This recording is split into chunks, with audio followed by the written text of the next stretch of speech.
dalam keadaan baik-baik saja. Sebelum kita memulai pelajaran kita, sambut dulu salam dari Ibu. Salam SFD, semangat, pratanitas, dan Dina. Nah, minggu lalu kita sudah mempelajari bagaimana caranya membudidayakan ayam petelur. Nah, minggu ini kita akan melanjutkan materi kita dengan mempelajari budidaya ayam pedaging. Tapi sebelumnya, minggu lalu kita juga sudah mengikuti yang namanya ujian bulanan yang kedua. Nah, kalau Ibu perhatikan nilainya anakku, banyak di antara kalian yang mengalami penurunan dibanding dengan ujian bulanan yang pertama. Nah, di mana salahnya anakku? Silahkan tanya dalam hatimu masing-masing. Walaupun ini sudah bulan yang kedua, semangatnya jangan kendur supaya nilainya tetap bagus. Nah, jadi untuk materi kita kali ini, Ibu harap pun kalian tetap memperhatikannya dengan baik. Dan seperti biasanya, Ibu akan mengapresiasi bagi anak-anak Ibu yang mendapat nilai tertinggi dari masing-masing kelas akan Ibu tampilkan di awal video. Jadi tetap semangat dan salam SFD. Baiklah anakku, seperti biasanya setelah kita mengikuti ujian bulanan yang pertama, maka Ibu akan menampilkan nilai-nilai tertinggi dari masing-masing kelas. Jadi sama untuk kali ini juga, karena minggu lalu kita sudah melaksanakan ujian harian yang kedua atau ujian bulanan yang kedua, maka kali ini Ibu akan menampilkan untuk masing-masing kelas siapa yang memperoleh nilai tertinggi. Langsung saja anakku, ini untuk kelas 12 IPA 1. Yang pertama diperoleh oleh Aikel Brema Sitepu dengan skor 85, yang kedua Clara Agnatasia 85, yang ketiga Luciana Clara 85, yang keempat Trisna Lorina 85. Nah, ini adalah orang-orang yang berhasil mendapat nilai tertinggi untuk mata pelajaran prakarya dan untuk ujian bulanan yang kedua. Nah, jadi kenapa hanya 4? Biasanya Ibu buat 5 itu karena di bawahnya sudah banyak yang nilai 80. Jadi Ibu ambil yang nilai 85 saja. Yang berikutnya anakku masuk kita kelas 12 IPA 2. Dari kelas 12 IPA 2 ada beberapa. Yang pertama adalah Dea Dewinta yang mendapat skor 85, yang kedua Eka Noisa sama, yang ketiga Elisa Aprilia juga masih skornya 85, yang keempat Iren Likasna tetap 85, yang kelima Christina Natalia 85, yang keenam Rani Anela 85, yang ketujuh Tasya Tarigan 85, dan yang kedelapan Tri Anggreni 85. Jadi untuk bulanan harian ujian harian yang kedua ini, Ibu ambil nilai tertinggi itu dari semua kelas hanya mendapat skor paling tinggi 85. Nah, langsung saja kita masuk ke kelas yang berikutnya. Kelas yang berikutnya adalah 12 IPA 3. Dari 12 IPA 3 itu yang pertama Elvira Aurelia, yang kedua Karina Sri Mulyana, yang ketiga Lisa Febina, yang keempat Loisa Bella, yang kelima Dini Mairanda, yang keenam Melisa Selviani, yang ketujuh Rafklin Alginta. Itu dari kelas 12 IPA 3. Dan langsung ke kelas 12 IPA 4, itu yang pertama Dedi Francisco, yang kedua Eka Valencia, yang ketiga Florencia, yang keempat Rona Guslia Sarya. Nah, jadi nakku, apabila tadi ada kesalahan Ibu mengucapkan nama kalian, mohon maaf Ibu akan hal itu ya. Dan di sini ada pergantian dari bulan yang lalu ya. Bulan lalu tidak masuk, bulan ini jadi masuk, atau bulan lalu masuk, sekarang tetap masuk. Nah, jadi ini Ibu harap kepada kalian supaya menjadi motivasi untuk bulan-bulan berikutnya biar nama kalian ada di sini. Nah, untuk itu aku mari kita apresiasi teman-teman kalian yang sudah berusaha menampilkan yang terbaik. Mari kita berikan tepuk tangan. Oke, nah terima kasih ya. Buat anak-anak Ibu yang belum ada namanya di sini, silahkan lebih giat lagi. Dan ada juga di sini aku yang tugasnya nggak pernah beres tapi nilai ujiannya tinggi. Nah, jadi nilai tugas dan nilai catatanmu itu Ibu masukkan ke dalam nilai keterampilan, dan nilai ujianmu itu Ibu masukkan ke dalam nilai pengetahuan. Jadi bisa saja nilai pengetahuanmu tinggi, nilai keterampilanmu rendah, berarti tugasmu itu gak bagus. Atau keterampilannya bagus, tetapi nilai ujiannya kemarin rendah, itu pengetahuannya rendah. Begitu ya, supaya kalian paham dapat nilai itu dari mana. Nah, itulah untuk nilai dari ujian bulanan yang kedua. Jadi seperti yang Ibu jelaskan tadi di awal, bahwa Kembali lagi kita masuk ke dalam kelas prakarya. Kali ini kita akan masuk ke dalam budidaya unggas pedaging. Kalau 2 minggu sebelumnya kita berbicara tentang unggas petelur, kali ini kita masuk ke dalam unggas pedaging. Nah, jadi tetap bersama dengan Ibu, dan seperti biasanya sebelum kita masuk ke pelajaran kita harus mengetahui tujuan pembelajaran yang harus kita capai. Yang pertama itu, siswa dapat memahami jenis-jenis ayam pedaging. Yang kedua, siswa dapat memahami apa saja sarana dan prasarana dalam budidaya unggas pedaging. Nah, inilah 2 tujuan pembelajaran yang harus kita pahami. Langsung saja nakku supaya tidak menyita waktu. Yang pertama, jenis-jenis ayam pedaging. Ternyata nakku, jenis ayam pedaging yang akan kita pelajari itu ada 4 jenis.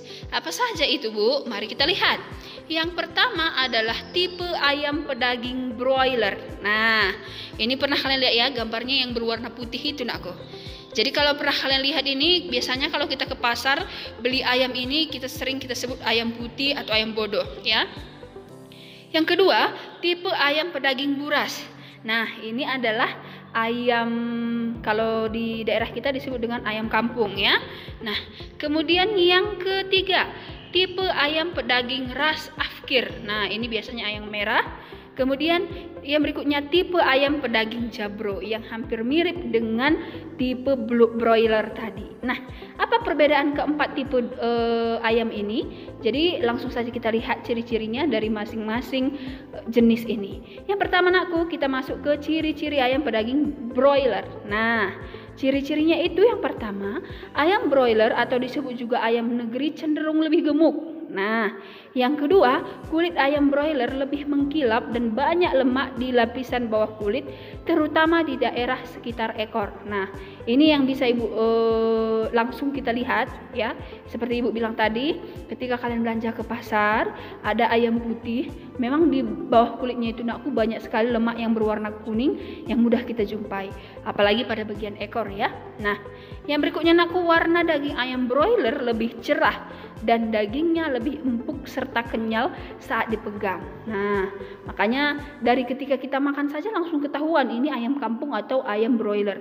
Biasanya ayam broiler ini lebih empuk, lebih cepat matangnya, begitu ya. Nah, itu ciri-ciri yang ketiga. Masuk kita ke ciri-ciri yang 4, kulit ayam broiler lebih mudah sobek. Nah, bukan hanya dagingnya yang lembut, tetapi kulitnya juga lembut, makanya mudah sobek. Nah, itulah ayam pedaging broiler. Nah, sekarang kita lihat yang berikutnya, itu adalah ciri-ciri ayam pedaging buras. Ayam pedaging buras tadi kan ayam kampung Ibu bilangnya. Bagian dada ayam kampung tampak lebih kurus, tulang dadanya menonjol dan kulit bagian dada agak keriput. Nah, bisa kita lihat di gambar itu nakku. Agak menonjol memang bagian dadanya ya. Yang berikutnya itu umumnya ayam kampung ini tubuhnya jenjang dan lebih panjang. Tadi kalau broiler lebih gemuk, kalau ayam buras atau ayam kampung ini lebih jenjang dan lebih panjang. Kemudian yang berikutnya, daging ayam kampung lebih liat dan alot. Nah, kalau tadi broiler kan dia lembut ya, kenyal. Kalau ini liat dan alot. Jadi kalau kita gigit kayak mau minta digigit terus gitu ya. Nah, agak lebih keras dibandingkan ayam broiler. Nah, sehingga memasaknya cenderung lebih lama gitu.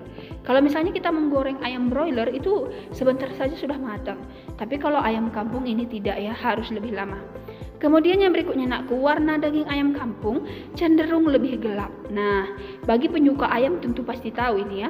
Sebelum dikasih tahu ini jenis ayamnya, dari warnanya saja sudah tahu. Kalau dia lebih cerah, broiler. Kalau lebih gelap itu ayam kampung. Kulit ayam kampung lebih kuat dan tidak mudah sobek. Nah, ini berhubungan juga dengan dagingnya tadi. Karena dagingnya liat dan alot, maka kulitnya juga tidak lebih mudah sobek gitu ya. Nah, itu yang kedua. Sekarang masuk kita ke yang ketiga. Yang ketiga adalah ciri-ciri ayam pedaging afkir. Nah, ini sering disebut dengan ayam merah ya. Nah, ayam afkir ini ciri yang pertamanya itu adalah ayam-ayam petelur yang telah habis masa produksinya. Jadi si afkir ini sebetulnya dia adalah ayam petelur, tetapi karena tidak bisa lagi bertelur, maka dia jadikan jadi ayam pedaging gitu. Jadi ada dua fungsinya nakku ya. Awalnya dia bertelur. Nah, setelah masa produksinya sudah habis, maka dia bisa dikonsumsi. Makanya kalau kita membeli ayam ini nakku, seringkali ketika kita buka perutnya, di dalam masih ada telur-telurnya yang belum jadi atau telur-telurnya yang belum dikeluarkan gitu ya. Nah, yang kedua, ayam potong ras Afkir memiliki berat rata-rata 2 hingga 2,5 kg dengan usia antara 18 sampai 20 bulan. Nah, kalau lebih berat ini, kalau di antara 4 jenis ayam pedaging ini, yang paling berat itu adalah ayam pedaging Afkir ini. Jadi kalau misalnya kita beli ayam merah atau ayam Afkir di pasar, kalau kita hanya belinya 1 kilo itu udah susah. Kenapa? Karena dia biasanya itu beratnya 2 sampai 2,5 kg ya.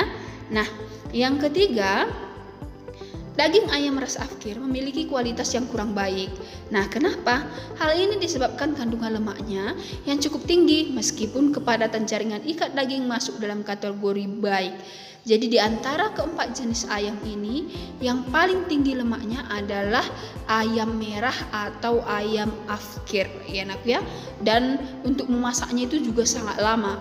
Kalau tidak lama dia bisa keras ya, sangat sulit untuk memakan. Sekarang masuk kita yang keempat, ciri-ciri ayam pedaging Jabro.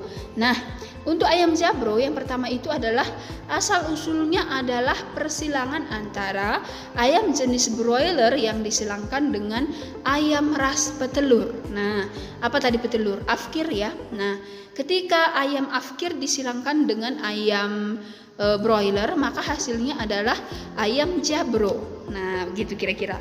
Nah, ciri-ciri yang kedua, memiliki berat badan antara 0,5 hingga 1 kg dengan usia antara 2 sampai 4 bulan. Nah, lebih kecil dibandingkan dengan ayam Afkir tadi.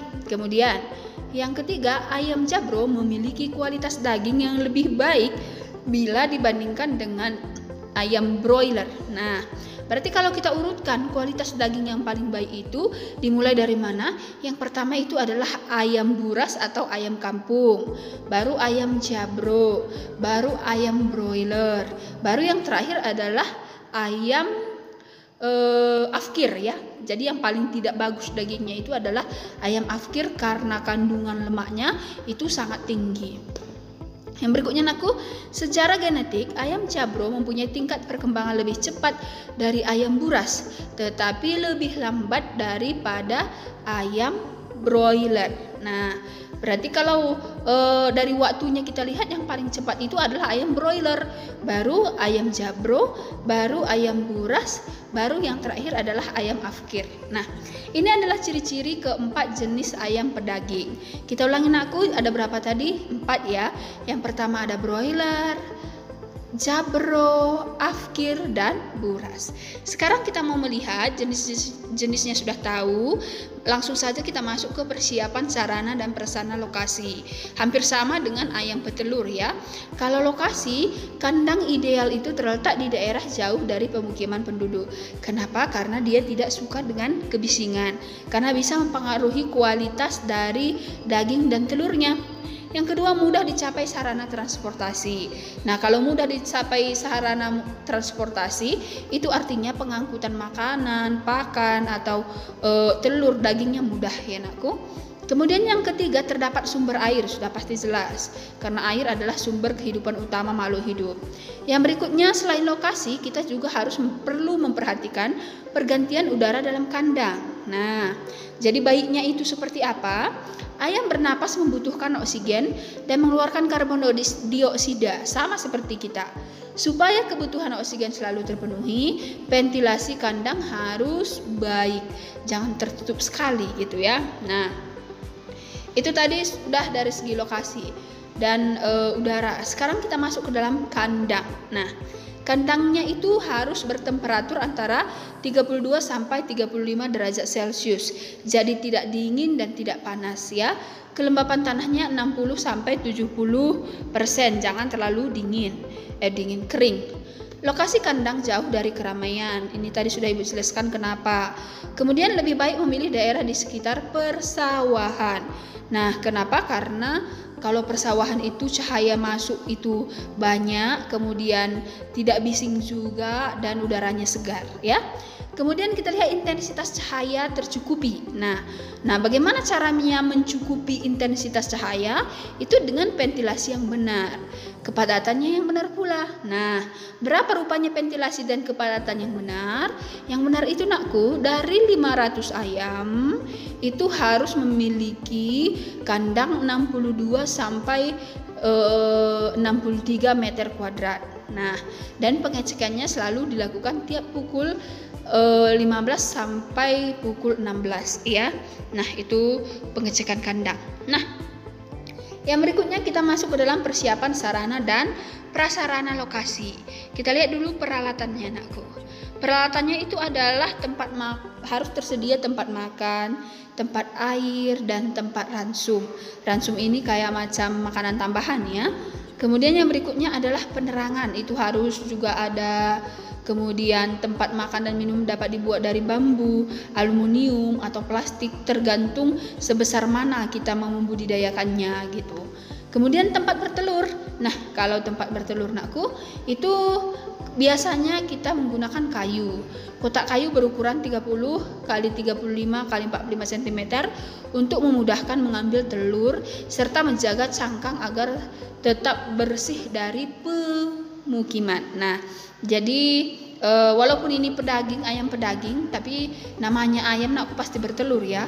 Jadi perlu juga kita sediakan tempat bertelur yang nyaman supaya tidak terinjak oleh peternaknya atau oleh ayamnya, atau tidak bercampur dengan kotorannya, biar bersih. Nah, itu adalah persiapan yang harus dilakukan.